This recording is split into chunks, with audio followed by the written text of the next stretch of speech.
Security will throw you out of the building, the newly appointed chief executive officer said without even looking up from her interactive tablet screen. She spoke with the total indifference of a person ordering a cheap cup of warm tea. I did not move a single inch. Instead, I held a simple paper folder containing enough digital evidence to utterly destroy her entire career. My name is Audrey, and for over a decade, I operated as an invisible force within this massive global shipping enterprise. My official title was Senior Director of Regulatory Compliance, which was basically corporate speak for keeping us out of federal prison.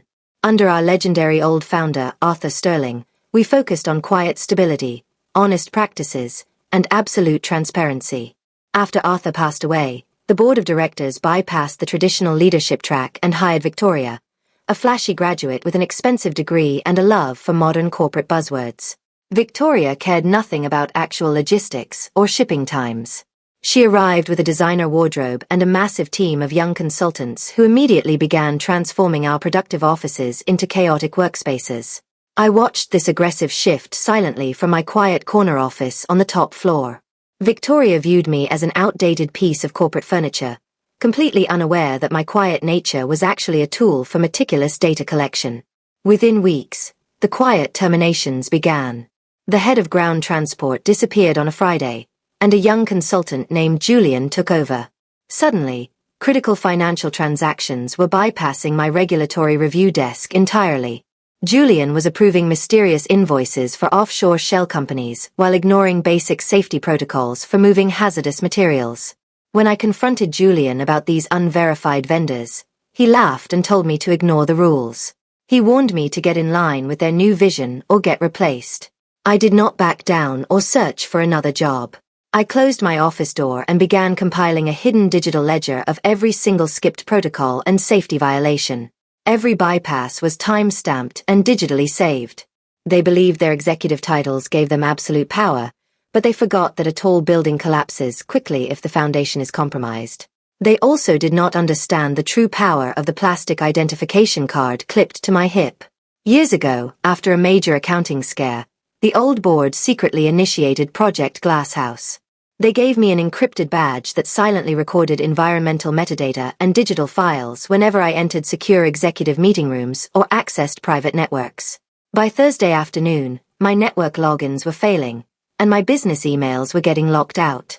They were clearly trying to frustrate me into resigning so they could avoid paying severance. On Friday morning, I received a meeting invitation from Victoria for a formal department review. I knew this was my scheduled execution, so I prepared my files. I swiped my special badge on the reader and entered the freezing conference room. Victoria was tapping her tablet screen while Robert, the nervous general counsel, stared silently at the mahogany table. I remained standing and placed my thin paper folder on the wood. Victoria instructed Robert to deliver the news without making any eye contact with me. Robert cleared his throat and explained that the company was eliminating my department to increase agility. Victoria added that they needed positive thinkers instead of traditional regulatory blocks who always said no. She offered me a tiny severance package on the condition that I sign a strict non-disclosure agreement, threatening to block my future unemployment claims if I refused. I calmly refused to sign the document. Victoria sighed dramatically and instructed Robert to call security to drag me out of the building. I unclipped my badge and slid it across the polished table toward Robert, telling him to inspect the red serial number on the back. Robert picked it up, and his face turned pale as ash. Robert whispered to Victoria that they had to stop the termination immediately. He explained to her that my badge carried executive-level clearance and functioned as a roving audit device. I confirmed that Project Glasshouse had been tracking their activities for 4 months, capturing every conversation about skipping customs declarations and paying off shipping inspectors. Victoria screamed that the recording was illegal, but I reminded her of the privacy waivers in her own contract. I explained that the entire database had already finished uploading to our independent auditing firm in Switzerland.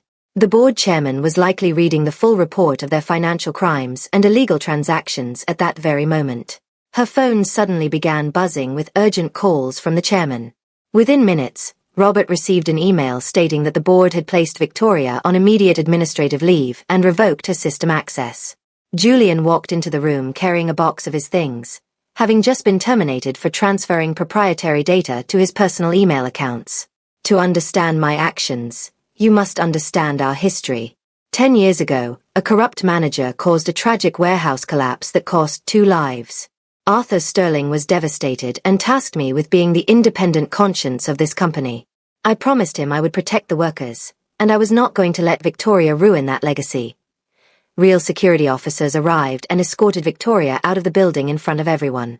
The board of directors later offered me a massive financial payout to retire quietly and delete the archives. I tore the check in half and told the chairman that I was staying to protect the employees from future corporate greed. Victoria eventually accepted a plea deal and received a lengthy prison sentence for financial fraud. Julian received probation after cooperating fully with the federal prosecutors. I was officially promoted to Chief Integrity Officer, a position that gives me a permanent seat at the table. The office is beautifully boring again, and our drivers are finally safe. Now, the employees know that we prioritize safety over short-term stock gains. I look out at the shipping yard every night and know we are doing honest work. If you enjoyed this journey of corporate justice, please subscribe to the channel and support our stories. The watchdog is always active, and we are staying right here.